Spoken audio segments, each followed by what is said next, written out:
So some examples, I don't know if you guys heard, but in Chicago, in the tri-state area, there's about 6, 7 activists, one of whom is Palestinian by origin, were presented with subpoenas to appear before a grand jury. Now these subpoenas are not used anywhere else in the world except in the United States. And it's basically, you have to show up. You're accused of a crime you didn't commit. And there's no proof towards, this is the crime that you committed. There's no, you committed this crime, finger pointing. It is, you could possibly have committed a crime. So we're going to present you with a subpoena and you have to appear before a grand jury. And if you decide not to appear before a grand jury, you're going to be held in contempt and you go to jail for several years. And one of those folks is Hatem Abudaya, who is a Palestinian activist with the Arab American Action Network and also the United States Palestinian Community Network, who a lot of us here in this room know very well. At the same time, while this is happening here in the United States, to silence these folks, and this has happened, is not a new case, there's several cases. Similar things are happening in Palestine. For example, during this BS negotiating process, which is not really a peace process at all, in Silwan, I don't know if you guys know a little bit about Silwan, but anyway, in Silwan, there have been a lot of rise in settlement attacks on the Palestinian people. So a lot of settlements, if you look at the terrain of Palestine, are built on hills. So you'll have, and settlers are allowed to carry weapons. We're not talking about 9mm or 20mm, we're talking about machine guns, about this big. And if anyone has been there, walking around with those machine guns pointed at children, pointed at folks, and we'll shoot them to scare you. So recently in Silwan, a Palestinian was shot by an Israeli security guard from the settlements, and clashes erupted. This is in late September of this year. And clashes have been erupting, and what a lot of folks are noticing is this is happening at the same time that the settlement moratorium ended. Towards September 29th, I believe the end of September it ended. So a lot of the people there believe this rise in settler violence is to show we need security, we need security. Look at these crazy Palestinians who are throwing rocks at our machine guns. Look at them. We need to shoot them. We need to have these settlements. We need to have security around these settlements. So sort of taking the security language again and rhetoric again to put the blame back on Palestinians and away from the illegal settlements. So that's another example of something going on in Palestine. And also in Berkeley, I don't know if you've heard about this town in the West Bank, Silwan near East Jerusalem. Berkeley, one of the founders of the non-violent protests that have been going on there weekly, Abdullah Abu Rahman, he was in prison, and several countries have wrote to the government of Israel and said, please, this guy is a non-violent protester, we've met him, we visited him, please let him go. And recently, the government of Israel decided to extend the imprisonment of Abdullah Abu Rahman.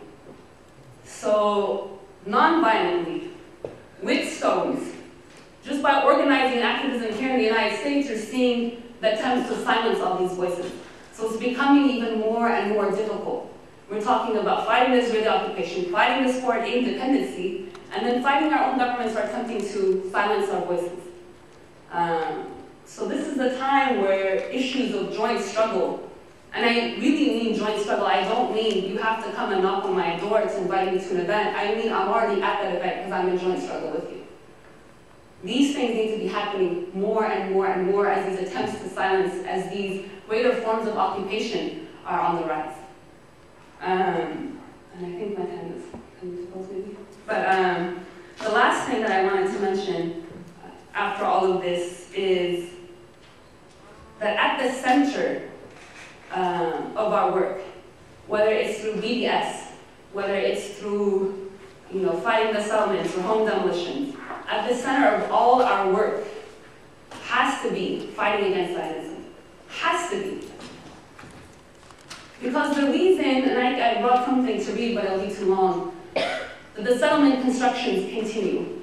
Foreign Minister Lieberman, back in 2005, when Bush was talking about having a two-state solution, people still use the word Judea and Samaria, the biblical terms.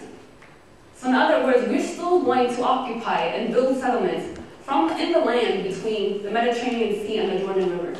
And this is the logic of Zionism. And unless we focus all our organizing and activist energies fighting this logic, instead of, or keeping it in our brains when we do organizing in BDS is a means to an end, it's not the end. Fighting against settlements or home demolitions is a means to an end, not an end. Giving water to the people of Gaza because 90% of the water is polluted is a means to an end. It's not the end. The end goal is the end to Zionism. That should be the end goal. And unless that is the focus and center of your activism and organizing when it comes to Palestine and joint struggle and solidarity, then there's a problem. Because that really is the key to ending, or the goal to liberation also of Palestinians, is this ending of Zionism. And this is not just for the Palestinians in the West Bank, the Gaza Strip, East Jerusalem, the Palestinians within Israel, the Palestinians in the diaspora.